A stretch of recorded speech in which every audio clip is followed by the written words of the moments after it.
할렐루야. 목소리가 쉬어서 여러분 듣는 것만 해도 피곤하시죠? 제가 힌트 하나 드리는데, 제가 설교하면서 나쁜 습관이 있어요. 이게 멀리서 보니까 사람이 그래도 착하게 생긴 것 같으죠? 근데 제가 도미니카에 가서 우리 도미니카 교인들이 저한테 한 5, 6년 전에 별명 하나 만들어줬거든요. 그 별명이 뭐냐면 독재자입니다. 독재자. 그래서 그 생명과는 다르게 독재적인 그런 근성이 좀 있어요. 그게 뭐냐면 설교할 때, 말씀을 전할 때 반응이 없으면 아주 길게 설교를 합니다. 제가 주일 예배를 제일 길게 설교했을 때는 11시에 예배 시작하잖아요. 보통 오후 5시 반에 끝났습니다. 한국에서 목회할 때 부흥회를 갔는데요, 7월 달에 시골에 부흥회 갔어요. 농사를 많이 농사 짓는 동네에 있는 교회인데, 교인들이 하루 종일 일하고 저녁에 와서 부흥회를 참석하니까 얼마나 피곤하세요. 제가 한 저녁 8시쯤에 첫날 딱 마이크를 잡고 말씀을 전하기 시작했는데 모든 성도님들이 일제히 묵념으로 들어갔어요. 너무 피곤하셔가지고. 그래서 한 2시간쯤 지나니까 다들 깨시더라고요. 이제 곧 말씀이 마칠 거라는 그런 기대를 가지고. 근데 그날 제가 그 다음날 새벽 4시 반에 설교가 끝났습니다. 내일은 새벽기도 없기 때문에 어쩌면 그런 일이 일어날 수도 있습니다. 제가 전문 부흥사가 아니기 때문에 또 안 불러줘도 괜찮아요. 그래서 오늘 저를 좀 도와주시기 바랍니다. 제가 어제 오후에 쿠바 아바나에서 출발해서 파나마에 갔다가 파나마에서 뉴욕으로 왔습니다. 오늘 제가 아는 분의 집으로, 이제 뉴욕에 있는 그분의 집으로 도착했을 때 제 아내하고 2시 반이었어요. 그래서 잠깐 자고 아침에 또 약속이 있어서 아침 약속을 만나고, 사람을 만나고, 그리고 이 비행기를 타고 와서, 여러분이 집중하지 않으면 제가 졸판입니다. 그러니까 저는 뭐 다른 건 모르는데 단순해서 아멘 소리가 크게 나오면 이게 뭐가 되는구나. 그리고 설교를 일찍 끝내는 경우가 아주 희박하지만 그럴 때도 있습니다. 아멘. 요 정도는 한 새벽 2시까지는 가야 될 것 같아요. 우리 함께 읽은 본문의 말씀은 마가복음 16장에서 딱 가운데입니다. 근데 아주 중요한 사건이에요. 왜 중요한 사건이냐면, 마가복음에 보면은 마가복음이 우리에게 가르치는, 증거하는 내용은 예수님이 구약에 예언된, 하나님이 약속하셨던 메시아다, 그거를 증명해 주고 있는 겁니다. 근데 메시아가 되기 위해서는, 그리스도가 되기 위해서는 4가지 조건이 있어야 돼요. 갖춰져야 됩니다. 첫째는 모든 질병을 치료하는 능력이 있어야 됩니다. 아니 어쩌다 치료하는 게 아니라 백발백중 치료하는 능력이 있으면 25% 메시아입니다. 여러분, 그런 능력이 있으면 여러분 25%는 메시아가 된 거죠. 두 번째는 귀신을 쫓아내는 능력이 있으면 또 25%의 메시아가 되는 자격이 됩니다. 그 다음에는 자연을 다스리는 능력이 있어야 됩니다. 예수님께서 이 땅에 계실 때 어떻게 역사하신지 아시죠? 그래서 마가복음에 보면은 이렇게 계단을 올라가는 것처럼 한 칸 한 칸 올라가면서 8장까지 예수님이 바로 그 약속된, 하나님이 약속하신 메시아다, 그리스도라는 사실을 분명히 밝혀주고 있습니다. 또 한 가지 메시아의 조건이 뭐냐면 죽음을 다스리는 능력이 있어야 됩니다. 예수 안에서는 산 것과 죽은 것, 육신이 산 것과 죽은 것에 아무런 차이가 없습니다. 죽음은 끝이 아니라 죽음은 영원한 생명의 시작입니다. 그래서 그야말로 예수님은 유대인들이 기다렸던 바로 그 메시아라는 사실을 마가복음이 우리에게 증거하고 있습니다. 그런데 8장에서 이 사건이 일어났어요. 베세다 뜰에서 예수님이 한 소경을 만나서 그 소경을 손을 붙잡고 성 밖으로 나갔어요. 동네 밖으로 나가서 입에 침을 뱉고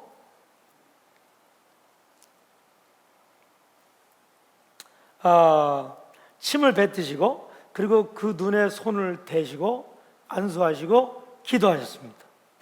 딱 기도했더니 예수님이 물으셨죠. 뭐가 보이느냐? 그러니까 그 사람이 뭐냐면 보이는데 사람이 걸어가는 게 보이는데 나무들이 걸어가는 것처럼 보입니다.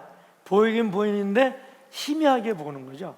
그래서 예수님이 또 다시 침을 뱉으시고 그리고 2번 안수를 하십니다. 그리고 묻습니다. 보이느냐? 모든 것이 밝히 보입니다. 환하게 눈을 뜨게 되었습니다. 이 사건이 우리가 금방 읽은 말씀의 내용이에요. 이 사건이 왜 중요한 거냐면요, 8장 요 사건 그 이후에 두 면을 연결해주는 연결고리와 같은 것입니다. 예수님이 이 사건이 있은 다음에 비로소 제자들에게 십자가에 예루살렘에 들어가셔서 십자가에 못 박혀 죽으실 것을 예언하십니다.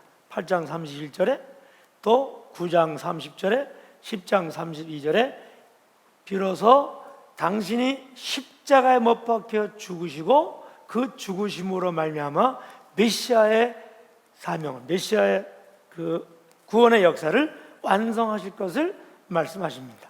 그런데 제자들이 이 사건이 있은 다음 그 이후에 예수님 십자가에 못 박혀 죽으실 것을 그들은 도무지 이해할 수가 없었습니다. 예수님이 능력이 부족해서 2번 안수를 한 것이 아니고 눈을 뜨긴 떴지만 제대로 보지 못하는 제자들을 위해서, 여러분과 저를 위해서 또 한 번 안수함으로 만물을 밝히 보게 된 줄로 믿습니다. 아멘.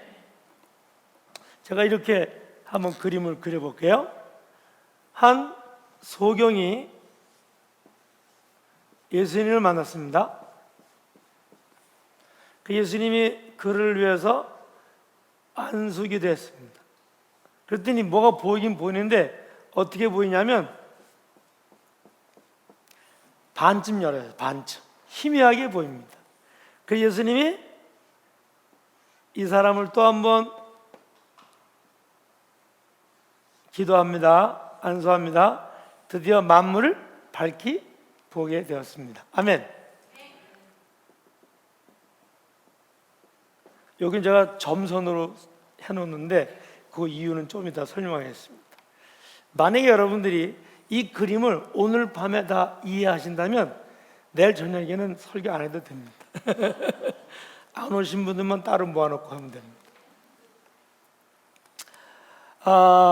마가복음에 의하면은 예수님이 진짜 메시아라는 사실을 분명히 본 사람들은 제한된 사람이었어요.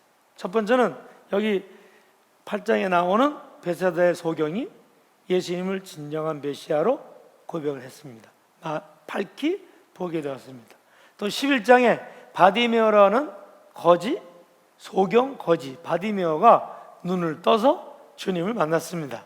근데 또 한 사람 만난 사람인데 누구냐면 예수님의 사형형 집행을 인도한 로마 백부장. 그가 뭐라고 고백하죠? 15장에 이는 진실로 하나님의 아들이었다 라고 고백합니다.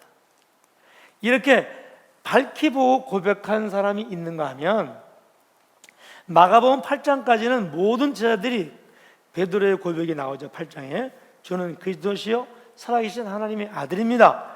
정확한 신앙 고백을 했습니다. 고백을 했지만 그들은 십자가에 못 박혀 죽으심으로 구원을 완성하는 메시아의 길을 이해하지 못했습니다. 그래서 8장 이후에 나오는 말씀들을 보면 제자들의 상태를 설명하는 내용은 깨닫지 못하였더라, 알지 못하였더라, 질문도 하지 못하더라. 결국은 예수님이 십자가 못 박혀 죽으셨을 때 주라고 고백을 했지만 그 주님을 버리고 제자들이 다 도망갔어요. 그래서 14장 51절 말씀에 보면, 50절 말씀에 보면 예수님이 십자가에 못 박히시기 위해서 붙잡혀 갔을 때, 십자가에 못 박혀 죽으셨을 때 제자들이 한두 명이 아니라 다 예수를 버리고 도망갔습니다. 영적인 장님을 말하는 거죠. 그런데 예수 그리스도를 만나면 보이긴 보이는 하나님의 자녀가 됩니다. 근데 아직 만물을 밝히 보지 못하는 거죠. 우리 고린도전서 2장을 한번 보시기 바랍니다. 14절부터 3장 1절까지 함께 읽겠습니다. 고린도전서 2장 14절부터 3장 1절까지입니다. 다 같이요. 육에 속한 사람은 하나님 영적인 일들을 받아들이지 않습니다.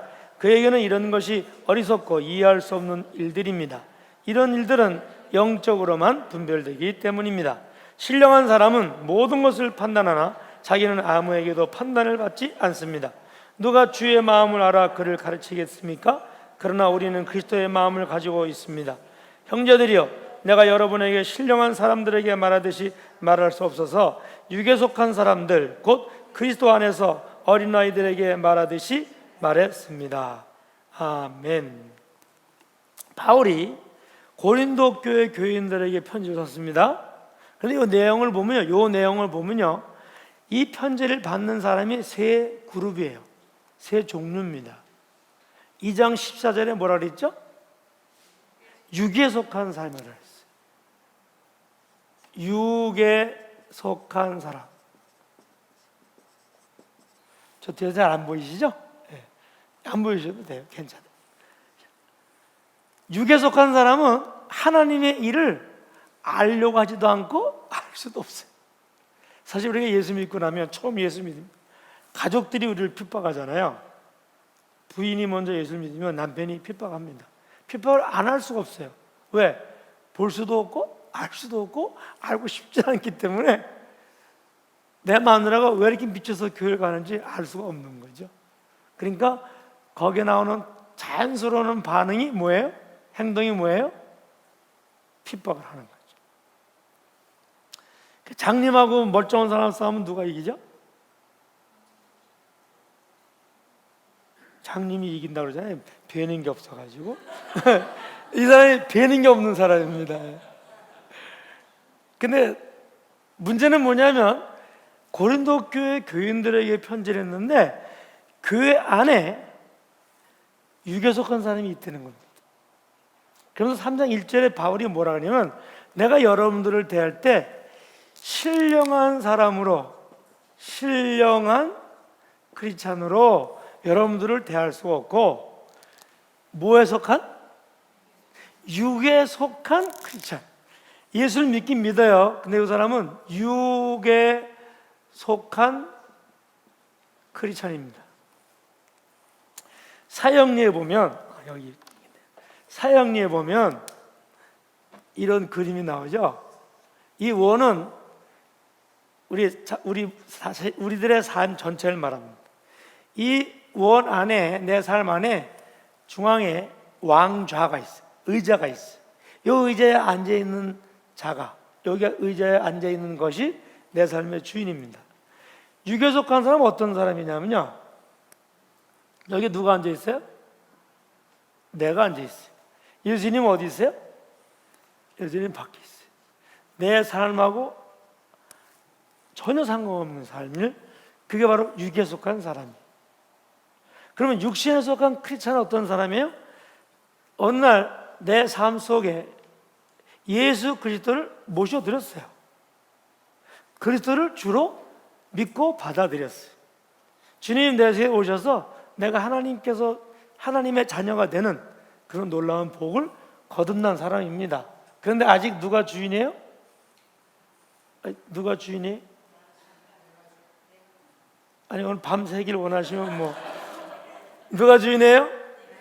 여전히 내가 주인이에요. 여러분 생각할 때 이런 삶이 가능하다고 생각하세요? 불가능하다고 생각하세요? 설명이 필요 없죠. 내가 그렇게 살고 있으니까. 오늘 여러분 여기 교회 오게 된 이유가 뭔지 아세요? 교회를 갈까 말까 하는 그 순간에 여러분이 주님께 자리를 양보했기 때문에 여기 온 겁니다. 아니어도 괜찮고요. 자, 영에 속한 사람, 신령한 사람, 아무도 자기를 판단할 수 없습니다. 왜냐하면 자기가 이 크리스찬은 신령한 자로 자기 삶이 그리스도께 온전히 드려진 삶이기 때문에. 아니 우리가 그렇게 살기 원하죠. 그렇게 고백을 하죠. 그러나 실제로 그렇게 살지 않으면 아직 안 된 겁니다. 그래서 신령한 크리스찬, 영에 속한 크리스찬은 어떤 사람이냐면 마음의 양자에 그리스도를 놓고 나는 뭐가 되죠? 나는 주님을 섬기는 종이 되는 거죠.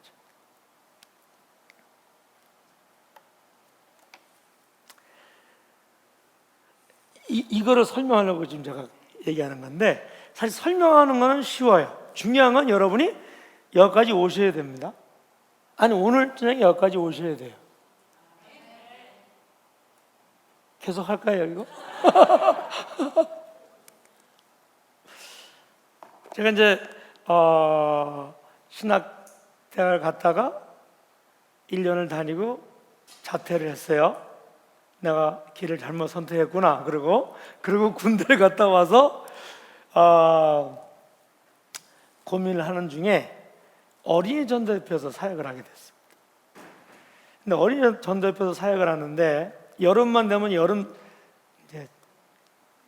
뭐 하여튼 교사 대강습회 하지만 3,000명씩 막 모여서 그런 여름 강습회를 하는데요.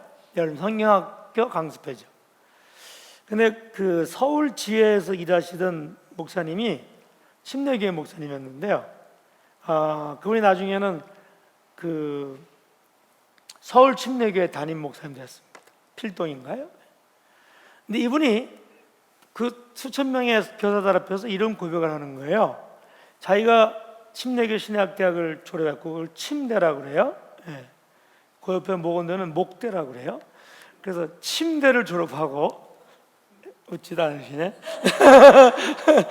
침대를 졸업하고 11년 동안 목회를 했어요. 근데 목회가 너무 아주 성공적으로 목회가 돼서 교회를 새로 짓고 교인이 뭐 엄청나게 부흥이 됐어요. 그래서 이분의 설교를 듣고 수많은 사람이 예수님을 구주로 믿게 되었습니다.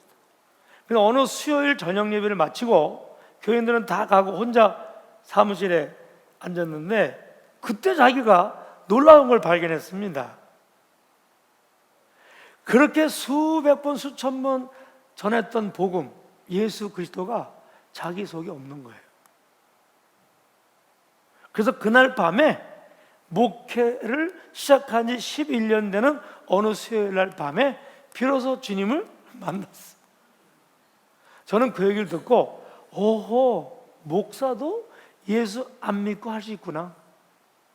그것도 그냥 목사가 아니라 성공적인 목회에 성공하는 그의 설교를 통해서는 수많은 영혼들이 주님께 돌아올 수 있지만 그럼에도 불구하고 육에 속한 사람으로 살아갈 수 있구나.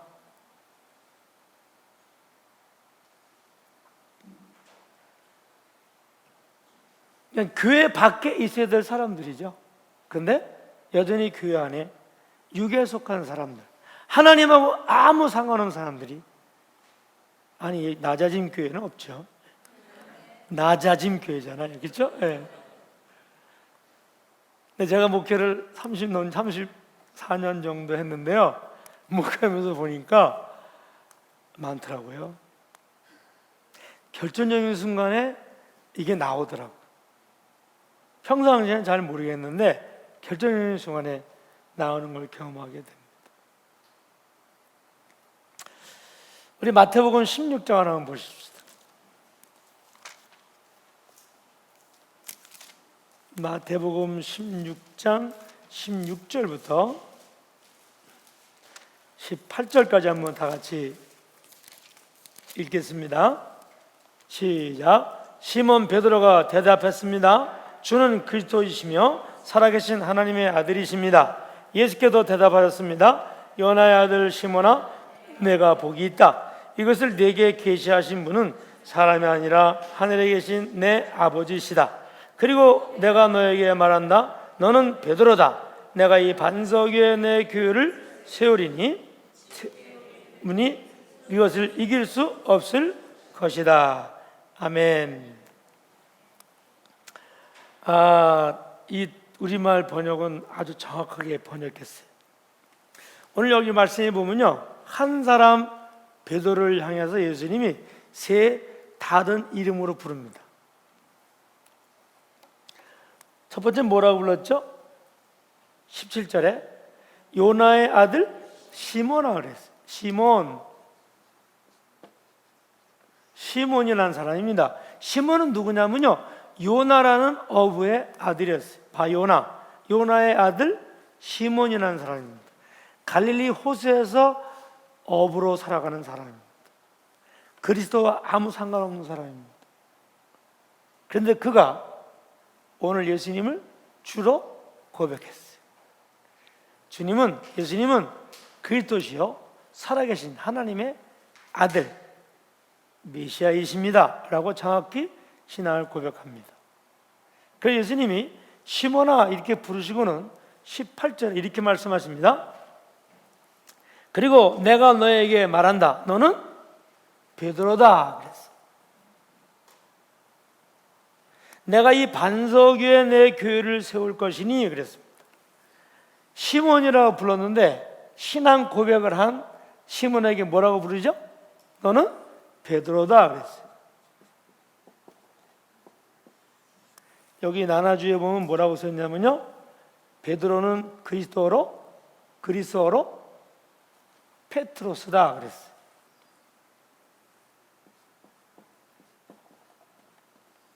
페트로스란 말입니다. 그리고 내가 이 반석 위에 교회를 세우리니 그랬어요. 여기 반석은 그리스어로 뭐라 그랬어요? 페트라라고 그랬어요. 반석, 이거는 페트라입니다. 저는 이제 서반어권에서 사역을 하고 있는데요, 참 주님이 제 주제를 알고 그래도 괜찮은 쉬운, 영어보다는 훨씬 쉬운 언어권으로 보내주셨어요. 왜냐하면 영어는 A 하나가 너무 많은 다른 발음이 나오죠. 근데 스페니쉬는 A는 죽었다 깨어나도 A입니다. 그게 어가 될 수도 없고 A가 될 수도 없고 I도 될 수 없어요. 그냥 항상 A예요. 그래서 발음기호가 없습니다. 이걸 주님이 아시고 저를 스페인어권으로 보내서 제가 도미니카에 93년 6월에 처음 갔는데 아베세드도 모르고 갔어요. 우리 한국 선교사님들은 정말 용감합니다. 무식하면 용감하다고 그냥 가라면 가는 거야. 그냥 그 나라가 무슨 말을 쓰는지도 몰라요. 그냥 갑니다. 사실은 제가 그 도미니카로 이렇게 선교사로 헌신을 하고 나서 우리 집사람이 사실 도미니카를 가겠다고 한 거거든요. 저는 선교사로 가려고 하면, 가게 되면 정글이나 무슨 이 부족들 사는 그런 데를 가려고 그랬거든요. 도미니카는 그래도 도시거든요. 그래서 우리 집사람이 거기 가기로 했어요. 저희들은 가기를 일단 해놓고 집에 가서 도미니카가 아프리카인 줄 알았어요. 뒤에 카자 때문에. 그래서 집에 가서 이제 세계 부도를 어딘지도 모르고 간다 그런 거예요. 그리고 이제 찾는 거예요. 사회가 부도를 찾는데 암만 찾아도 아프리카에는 도미니카가 없어요. 보니까 이 세계에서 제일 아름다운 카리브 바닷가에 있는 섬이에요. 그래서 도미니카를 갔습니다. 도미니카를 가겠다는 그런 결정을 하고 난 다음에 제가 그 당시에 파고다 학원, 종로이가 파고다 학원에서 채플린을 했어요. 수요일 점심 때마다 직원들이 다 모여서 예배를 드리는데 거기서 설교를 했습니다. 한 2년 정도 설교를 했는데 그때 그 원장님이신 여자 권사님이신데 그 권사님이 저보고 뭐라 했냐면 무슨 과목이든지 프리로 수강을 할 수 있다는 거였어요. 시간이 없어서 못 갔는데 그래도 내가 스페인어권에 어느 그 선교사로 가니까 그래서 원장님께 말씀을 드려가지고 2달짜리 스페인어 강좌를 듣게 되었습니다. 우리 집사람하고. 그래서 책을 이렇게 사고 사전을 사고 그래서 첫 시간에 딱 들어갔어요. 근데 2달 동안 공부하는 거니까 이 강사님이 아베세드를 안 가르치고 뭐 여양한 얘기 뭐 이렇게 다 시간 결국은 아베세드 못 들은 거예요. 근데 2달치 끊었는데 그날 하루밖에 못 갔어요. 그래서 아베세드 모르고 간 거죠. 스페인어는 스페인어 쓰는 사람들 그렇게 말해요. 영어는 장사꾼이 하는 말이고, 뭐 불어는 뭐 문학하는 사람들이 하는 말이고, 독일어는 뭐 개들이 하는 말이고, 스페인어는 신들이 하는 말이다. 이렇게 말합니다. 저는 거기에 100% 동의합니다.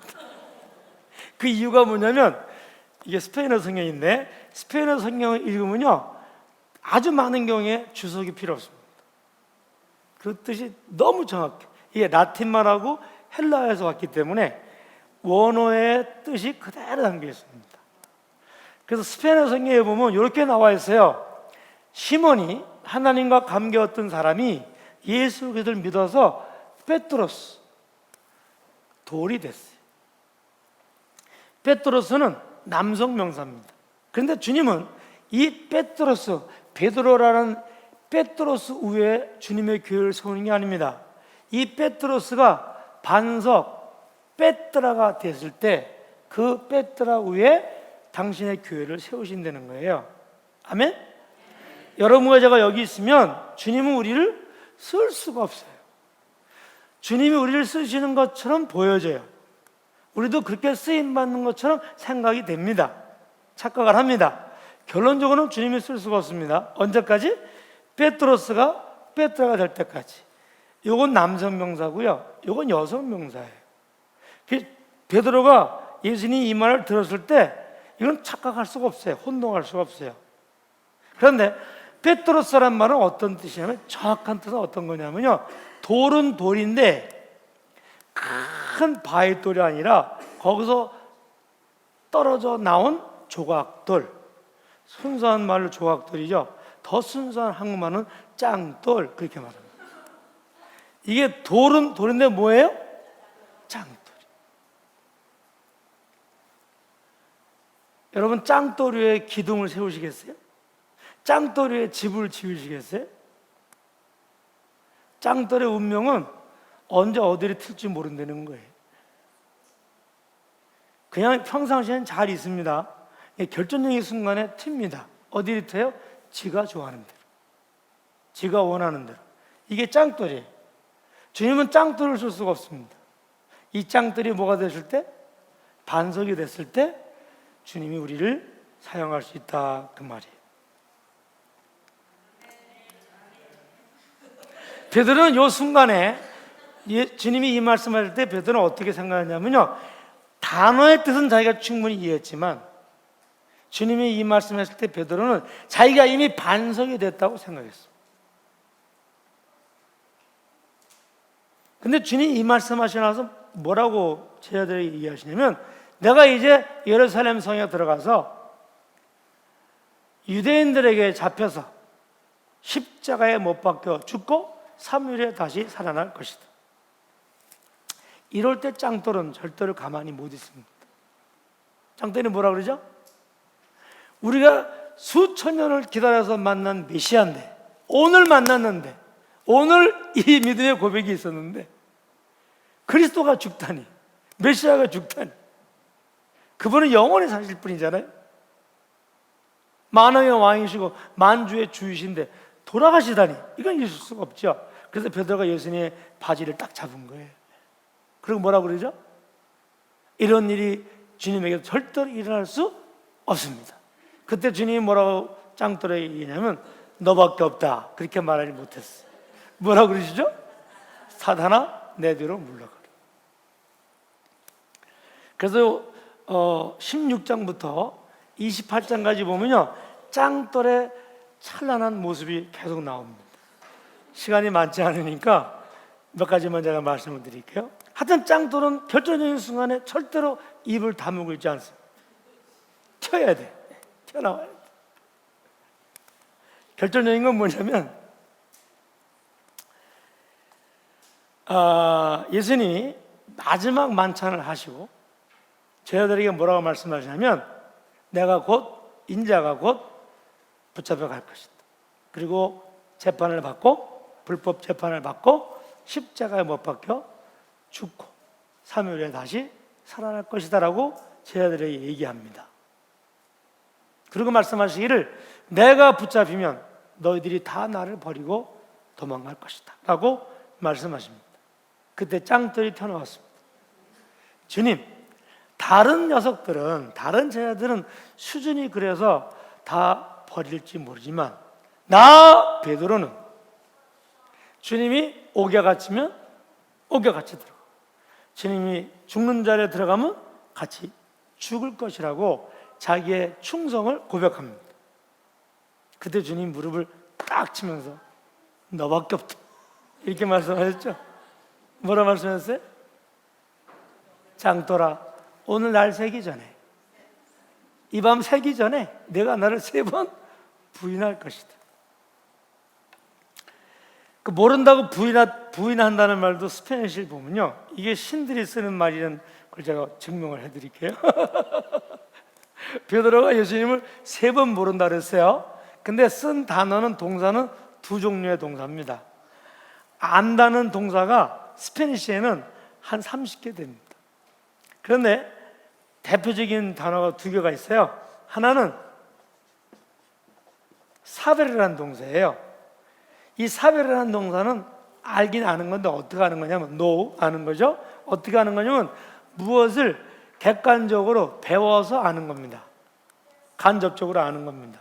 예를 들면 오바마 대통령이 미국 대통령이라는 걸 내가 안다 할 때는 이 동사를 써야 돼요. 또 다른 동사가 있는데 그것은 코노세르라는 동사입니다. 코노세르라는 동사는 경험을 해서 아는 겁니다. 주의 천사가 마리아에게 나타나서 마리아야, 하나님의 은혜가 내게 임하였도다. 이거는 임신했다 그 말이에요. 근데 하나님의 성령으로 내가 임신하여 메시아를 낳을 것이다 이렇게 말씀해 주셨는데, 그때 마리아가 뭐라고 얘기하냐면 나는 남자를 모릅니다. 코노세라는 단어를 씁니다. 이때 모른다고, 코노세라는 단어는 어떤 거냐면요, 남자인지 여자인지 구분을 못한다는 게 아니라 남자와의 성적인 관계를 하지 않았다 그 고백이에요. 이 2 단어는 너무 다릅니다. 우리가 예수님에 대해서 사베르만 하면 예수님과 나와는 아무 상관없는 겁니다. 어떻게 해야 돼요? 코노세를 해야 돼요. 이렇게 중미에서 온 선교사가 부흥회를 하면 여러분 스페니쉬도 자동으로 배웁니다. 코노세르라는 단어로 주님을 우리가 코노세를 해야 된다 그 말이죠. 근데 베드로가 첫 번째 부인할 때는 사베르 동사 씁니다. Yo no sé lo que tú dices. 나는 내가 말하는 것이 무엇인지 모르겠다. 사베르라는 동사 썼어요. 근데 2번째, 3번째는요, 코노세라는 동사를 씁니다. 나는 저 사람을 no conozco. 난 저 사람을 몰라요. 단 한 번도 만난 적도 없고요. 3년 6개월을 같이 살고 그 일어나는 기적과 그 하나님의 사랑과 능력을 다 체험한 베드로가, 짱돌이 뭐라고 고백하냐면 나는 저 사람을 no lo conozco. 맹세하면서 저주하고 예수님을 저주하면서 나는 저 인간 모른다 이렇게 고백했다. 이것이 짱돌입니다.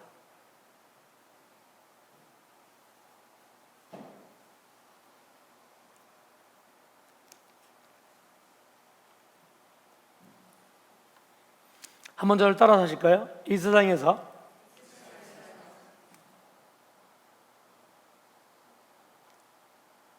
가장 불행한 사람은 자기 영혼을 잃어버린 사람입니다. 따라하지 마세요. 제일 불행한 사람은 자기 영혼을 잃어버린 사람이에요. 이 사람보다 더 불행한 사람이 있어요. 평생 신앙생활 하다가 지옥 가는 사람. 평생 신앙생활 하다가 그보다 더 억울한 사람이 있어요. 평생 목회하다가 평생 선교사 하다가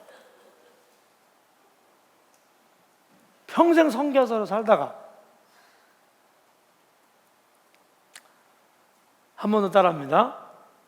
두 번째로 불행한 사람은 자기 일생을 잃어버린 사람입니다. 구원은 받았어요. 근데 이 땅에 사는 동안에 짱돌로 사는 거예요. 짱돌은 절대 그 삶 속에서 하나님의 역사가 일어날 수 없습니다. 사건은 일어나지만 열매는 없습니다. 일은 저지르지만 열매가 없습니다. 그래서 두 번째로 불행한 사람이 자기 일생을 잃어버린 사람이에요. 예수님 만났어요. 그리고는 아무 일도 안 일어나는 겁니다. 자기 사랑하는 아내도 구원 못해요. 사랑하는 남편도 구원 못해요. 사랑하는 자녀들도 구원하지 못합니다. 그리고 멀쩡하게 죽는 사람. 이게 두 번째로 불행한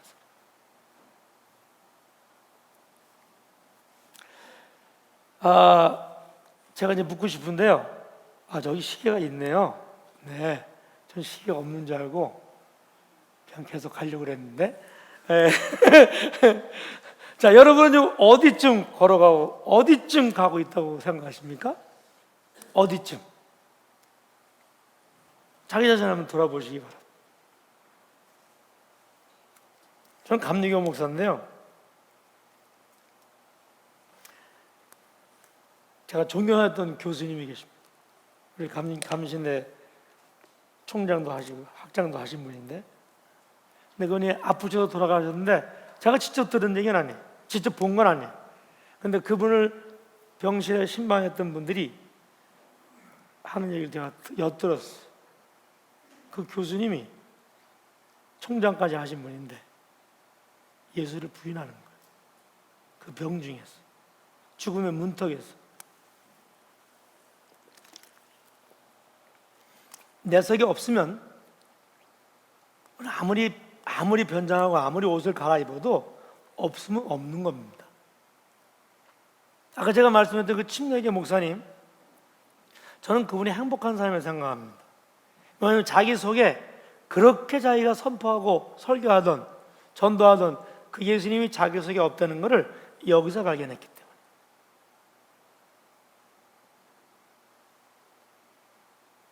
오늘 여러분과 저는 기회를 가지고 있는 겁니다. 어떤 기회냐면 진짜 그리스도를 만났는지 안 만났는지를 점검할 수 있는 기회가 있는 것입니다.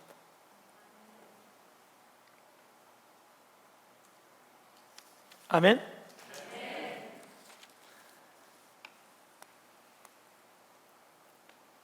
지옥은 죄인이 가는 것이죠. 천국은 누가 가죠? 천국도 죄가 있는 사람이 가는 겁니다. 미국에서 한 청년이 이렇게 친구들하고 포카를 하다가 친구가 속였어요. 그래서 이렇게 화가 나가지고 총을 뽑아서 쏴서 죽였어요. 그래서 사형 선고를 받았어요. 근데 그 가족과 동네 사람들이 원래 그 사람이 그렇게 악한 사람이 아니었기 때문에 구명운동을 이게 사인을 해가지고 주의회에 보냈어요. 주의회에서 이 사람의 사형을 무기로 이렇게 사면을 하기로 결정을 했습니다. 주지사가 성경책에 그 사면장을 넣고 그리고 그 청년을 면회를 갔습니다. 이분이 이제 넥타이 양복을 입고 성경을 들고 그 독방에 있었는데 방에 들어가니까 이 청년은 이 사람이 목사인 줄 알았어요. 왜냐하면 넥타이 메고 성경을 들고 왔으니까. 딱 아래로 목사라고 생각이 된 그때부터 이 청년이 소리를 지르기 시작했습니다. 여기서 나가라고. 나도 교회 다녔고 나 예수 아는데 나한테 아무 말도 하지 말라, 이러고 협박을 합니다. 그래서 결국은 이 주지사가 사면장을 못 주고 왔어요. 그 사람이 선고받은 대로 사형장에서 사형을 당하게 되었습니다. 교수형을 처해졌는데 마지막 남긴 말이 그겁니다. 내가 오늘 여기서 사형장에 이슬로 사라지는 이유는 사람을 죽이기 때문이 아니라 나를 용서한 것을 받아들이지 않았기 때문에, 그것을 거절했기 때문인 거죠. 천국은 누가 가냐면요, 죄인이 갑니다. 어떤 죄인이 가죠? 용서받은 죄인이 가는 거죠. 지옥은 누가 가죠? 죄인이 갑니다. 그리스도의 십자가의 보혈의 능력을 거절하는 사람이 가는 거죠. 제가 도미니카에 가서 초창기에는 영사기 하나를 준비해가지고 그 영화 상영을 하면서 참 많이 오랫동안 다녔습니다. 여러 영화가 있는데 그 중에 제일 좋아하는 게 한밤중에 도적같이, 라드롱 꼬모 에나노체, 꼬모 라드롱 에나노체, 그런 영화인데요. 거기 이제 한 젊은 부부가 나옵니다. 남편이 그 조련사예요. 동물원에서 이렇게 키우는 사람인데 한번 그 코브라에 물렸어요. 문이 열려져가지고 코브라라서 물었습니다.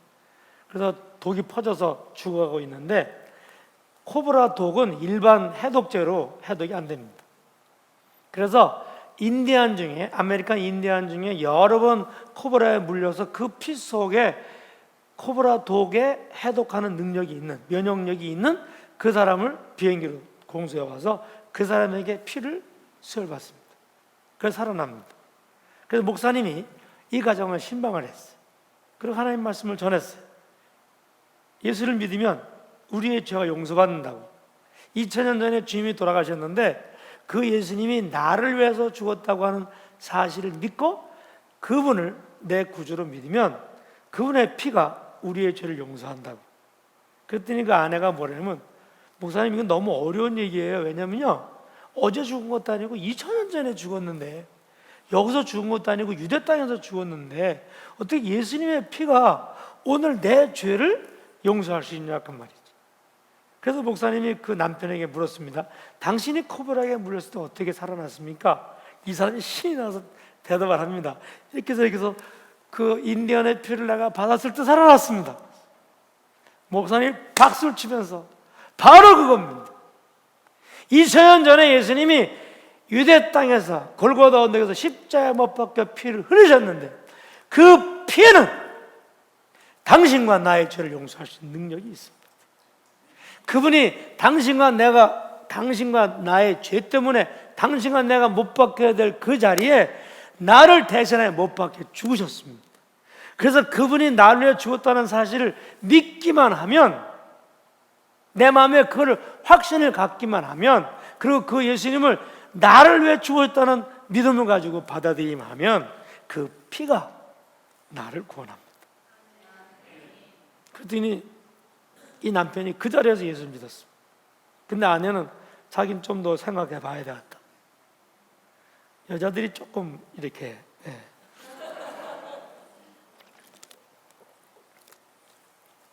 그리고 영화에 보면 며칠 후에 예수님이 재림하셨어요. 영화입니다, 영화. 그래서 남편이 아침에 전기 면도기를 면도하다가 휴가가 된 거예요. 옆집 아저씨는 잔디를 깎다가 잔디기에 금방 잔디 깎는 기계를 틀고 지나갔는데 잔디 그 기계는 혼자 막 가고 이걸 몰고 가던 옆집 아저씨가 없어졌습니다. 그 여자가 깬 거예요. 그래서 자기 목숨을 주고 예수를 고난 가운데 믿게 된다는 그런 영화입니다. 저는 13살 될 때까지 단 한 번도 이 교회 안을 들어가 본 적이 없습니다. 왜냐하면 저희 어머니가 제게 연초가 되면 그 무당한테 가서 이렇게 1년 동안 그걸 받잖아요. 그 뭐라 그러죠? 토종비결 뭐 이런 거 같은 이걸 받잖아요. 근데 우리 어머니가 저한테 꼭 두 가지를 얘기했어요. 첫째, 강에 가서 여름에 강에서 수영하지 말아라. 위험하다. 근데 제가 수영을 좋아해서 여름에는 강에서 살았어요. 제 눈으로 여러 명 제 또래 친구들이나 형이나 동생들이 거기서 물에 휩싸여서 죽는 걸 봤어요. 그런데 그 어머니 그 수영하지 말라는 얘기는 제가 순종할 수가 없었습니다. 또 한 가지는 뭐냐면 절대로 교회 가지 말라는 거. 그래서 저는 한 번도 교회를 못 들어갔어요. 우리 어머니가 저한테 너무 엄하게 그 얘기를 하셨기 때문에. 제일 억울한 거는 크리스마스 때입니다. 제 또래가 한 10명이 됐는데요, 같은 동갑내기들이. 이놈들이 10월 달쯤 되면 교회를 기웃거려요. 그래서 10월 달쯤 이렇게 교회를 다니기 시작해요. 목적은 12월 크리스마스를 위해서 미리 이제 포석을 해두는 거죠. 그리고 며칠, 몇 달, 한 두 달 정도 열심히 다니다 보면 뭐 크리스마스 때 선물을 받는 거죠. 그래서 저는 그 교회 문을 열고 들어가기만 하면 선물을 받을 수 있는데 들어갈 수가 없는 거죠. 제가 시골에 살았을 때 교회 앞에는 한 100m 정도 미루나무가 쫙 서 있었어요. 그래서 저는 크리스마스 날 선물 받고 나오는 친구들을 너무 미워서 교회는 들어갈 수는 없고 거기다 삐삐손을 매놓고 다 넘어지게 만들어요. 근데 13살 때 처음으로 교회를 갔습니다. 이유는 제가 중학교 1학년 때인데요, 중3 기율부장 형이 있어요. 여러분 기율부장 아세요? 너무 무서워요. 네. 기율부장 형이 교회를 다니는 거예요.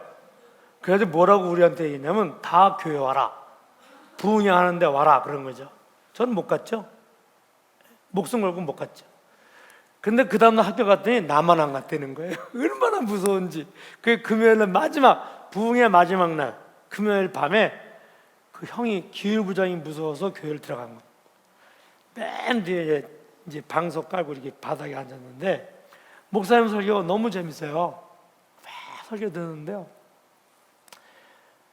뭐라고 얘기하냐면요, 예수님이 나 때문에 죽으셨다는 거예요. 나를 위해서. 그 끝에 뭐라고 하냐면 오늘 예수님을 믿기 원하시는 분은 손을 드세요, 그러는 거예요.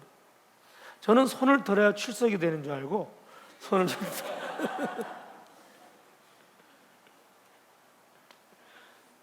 그렇게 해서 주님을 만났습니다. 아멘. 저는 주님이 저를 그렇게 기다리고 있었는지 몰랐어요. 우리 집안에 눈을 씻고 봐도 아무도 예수님 없었습니다.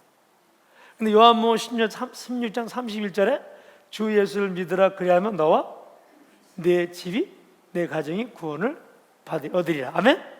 저는 그 말씀을 꼭 붙잡고 그 다음 주일부터 교회를 다녔는데요, 기도 제목이 뭐였냐면 우리 가정을 구원해 주세요.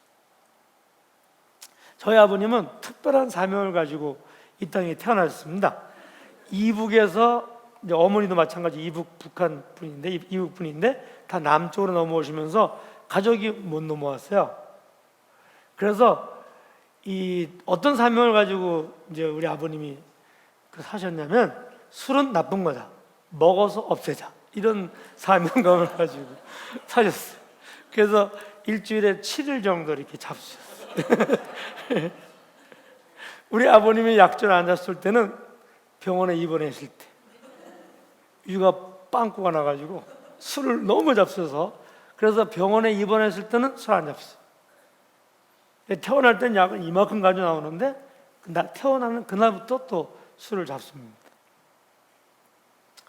술 잡수는 건 문제가 아니고요, 잡수면은 동네 사람들, 이웃 사람들 할 때는 너무 마음씨 착한 좋은 아저씨. 근데 우리 집에 들어오면 두 얼굴에 살아야 되는 거예요. 저희 어머니가 너무 많이 맞아가지고요, 6개월을 정신병원에 있었어요. 저희 어머니가 89 되셨는데 저는 우리 어머니를 사랑하고 우리 어머니를 존경해요. 우선은 그 고난과 핍박 속에서 이혼을 하지 않고 우리를 끝까지 키워주셨다는 거.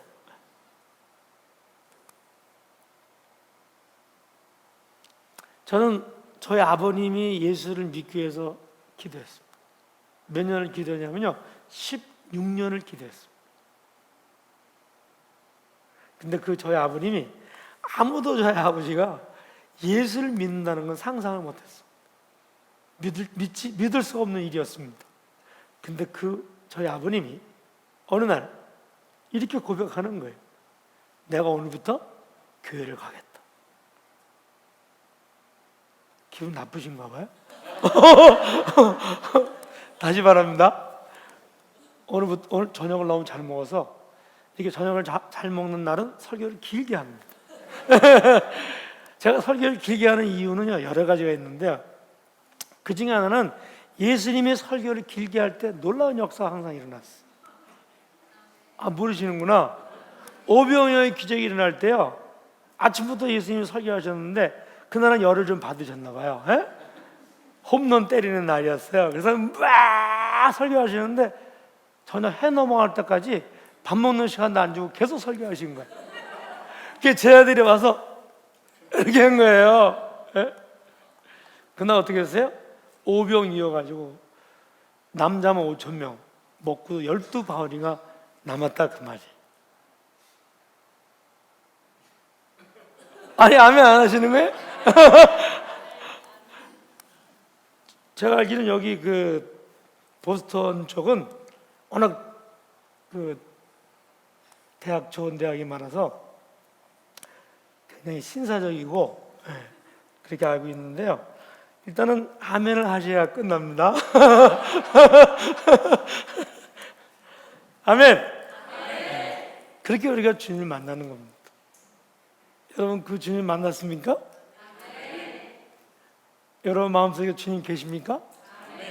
아멘.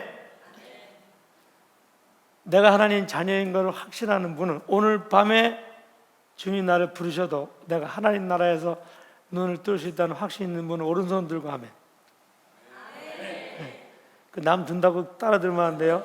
그렇다고 안 들어도 안 되는데, 안 듣는 사람이 있으면 그 사람 때문에 제가 이거 설교를 계속 해야 돼요. 오늘은 그 사람을 위한 밤이에요. 아멘. 손 들어보세요.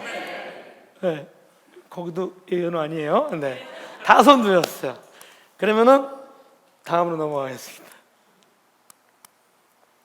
여러분, 언제 이 짱돌이 반석이 됐죠? 하나님 말씀은 1점, 히브리어는 점 하나 잘못 붙으면 전혀 다른 얘기가 됩니다. 파리가 똥을 싸고 가면 이 뜻이 달라집니다. 조심해야 돼요. 네. 파리똥을 그냥 글씨인자고 이랬다면 큰일 납니다. 히브리어가 그렇게 생겼어요. 너는 베드로가 되었다 그랬어요. 그리고 말씀하시기를, 너가 베드로가 짱돌이 반석이 되면 그때 내가 그 위에 교회를 세우리라 그랬어요. 언제 짱돌이 반석이 됐죠? 사도행전 2장에 어떻게 됐죠? 성령이 강림했을 때 120명의 성도 각 사람 위에 성령이 바람 같은 바람 소리가 들리고, 그리고 각 사람 머리 위에 불꽃 아시죠? 불꽃이 각 사람 머리에 떨어져. 이건 누가가, 의사가 보고 기록한 겁니다. 어떻게 보냐면 사람 머리 위에 불덩어리가 앉은 거예요. 그러나 아무리 충청도 양반도 뜨거워요 이렇게 안 합니다. 따따따 이렇게 하죠. 그죠? 그러니까 여기 불이 떨어졌어요. 바람이 불어서 막 쓰러질 정도로 태풍처럼 불어요. 거기선 견딜 자가 없는 거죠. 떼굴떼굴 구르면서 성령 체험을 한 겁니다. 그때 베드로가 짱돌이 뭐가 됐어요? 반석이 됐어요. 그가 나가서 문을 박차고 나가서 하나님의 말씀을 전합니다. 한 번 설교에 남자만 몇 명이요? 3,000명이 구원받습니다. 오늘 여러분과 제가 짱돌이 변화의 반석이 되면 이런 역사가 일어날 수 있습니다. 이거보다 더 큰 일도 일어나고 있습니다. 남자만 3,000명. 또 나가서 설교했어요. 몇 명 남자가 세례받았죠? 5,000명. 또 나가서 설교했어요. 몇 명 구원받았죠? 여자는 그때는 숫자 안 들어갔죠. 애들하고 여자들은 여기 남자만 치는 거예요 원래요. 2000년 전에는. 그 다음에 나갈 때 얼마나 전도됐죠? 너무 많아서 허다한 물이더라 그랬어요. 성경에 보면 셀 수가 없어. 너무 많아서. 이게 반석이. 그런데 우리가 조금 잘못 알고 있는 게 있습니다. 성령 충만한 삶이 반석의 삶인데 성령 충만에 대해서 많이 잘못 알고들 있어요. 첫째는 저는 이제 강화대에서 첫 목회 5년을 했는데요. 강화에서 목회할 때 한 4년쯤 지났을 때 제가 목회하던 교회에 한 70명 정도 성도가 있었는데요. 금요 철야에 36명이 왔어요. 근데 그날 밤에 성령이 강림했습니다. 저희 교회에. 제가 목회하던 교회에. 남이 가야 되는 걸 별로 좋아하시지 않는구나. 다시 성령이 강림했어요. 야 이거 성령이 강림해가지고요 36명이 다 뒤집어졌어요. 저는 그날 어떤 걸 체험했냐면 제가 발뒤꿈치 들면 천국이 보이고 내리면 우리 교회. 그러니까 천국과 딱 우리 교회가 이렇게 맞닿은 거예요. 그래서 소통이 일어나는 겁니다. 청년들이 있었는데 청년들이 한 사람은 하나님의 음성이 귀로 들려요. 한 사람은 거기 글씨를 딱딱딱딱 찍혀요. 타자 치는 것처럼. 한 사람 이렇게 해서 3, 4, 5명이 똑같은 것을 여러 가지 다른 방법으로 하나님께 응답을 받는 거예요. 그래서 밤을 꼬박 샜습니다. 그 다음날 토요일인데 학교도 안 가고 직장도 안 가고 아무도 집에 안 가고 계속 거기서 모여서 이렇게 됐어요. 저는 그때 전화가 오면요 전화를 받는데 방언으로 전화를 받았어요. 나는 한국말 하고 싶은데 그걸 억제할 수가 없는 거죠. 어떤 통제할 수가 없는 거죠.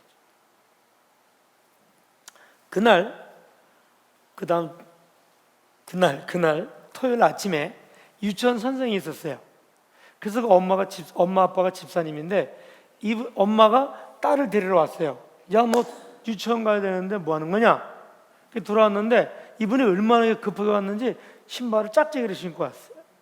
그래서 들어왔어요. 그래서 내가 집사님 일로 오세요. 은영이 들어가기 전에 내가 기도 한번 해드릴게. 그때가 전도사였는데 그래서 이분을 딱 무릎 꿇혀놓고 머리를 손을 안수를 하고 기도를 하는데 한참 기도를 하는데 이분이 갑자기 이러고 있다가요. 난 너 필요 없어. 너 없어도 살 수 있어. 이렇게 고백하는 거예요. 그리고 그냥 뒤로 빡 나와 떨어졌어요. 그리고 막 떼굴떼굴 그러면서 기도를 하는 거예요. 그리고 한참 기도한 다음에 제가 물었습니다.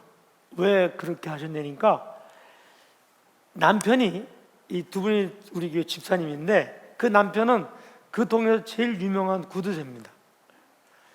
검정 고무신이라는 별명을 가지고 있어요. 아주 농사를 많이 짓습니다. 집에 피아노가 있어요. 우리 교회는 풍금이 있고 자기 집에는 피아노가 있고. 근데 이분은 얼마나 구두쇠냐면요 담배 피는데 절대 사서 안 펴요. 얻어서 피지. 얻어 필 수 있으면 피고 그렇지 않으면 안 펴요. 농한기가 되면 겨울이 되면요 강화에서 김포까지 1km, 4km를 걸어 나가서 큰 길에 가서 버스 타고 김포 공장 가서 일하고 밤에 옵니다. 농한기 때 다 놀고 올 때 이 사람은 일합니다. 악기발이 쌀 아시죠? 그걸 가을에 농사 져서 절대 안 찝니다. 언제 찌냐면 보릿고개가 넘어갈 때 찝니다. 그리고 악기발이 그 맛있는 쌀 농사를 져서 통일별 사다 먹습니다. 이렇게 굳으세요. 그래서 제가 이걸 기도하는데 이분이 뭐라 하냐면 자기가 그 물질의 노예로 살아갔던 것이 마치 고무줄처럼 자기 몸을 감았는데 그거를 기도받으면서 끊어버린 거예요. 아멘. 얼마나 감사해요.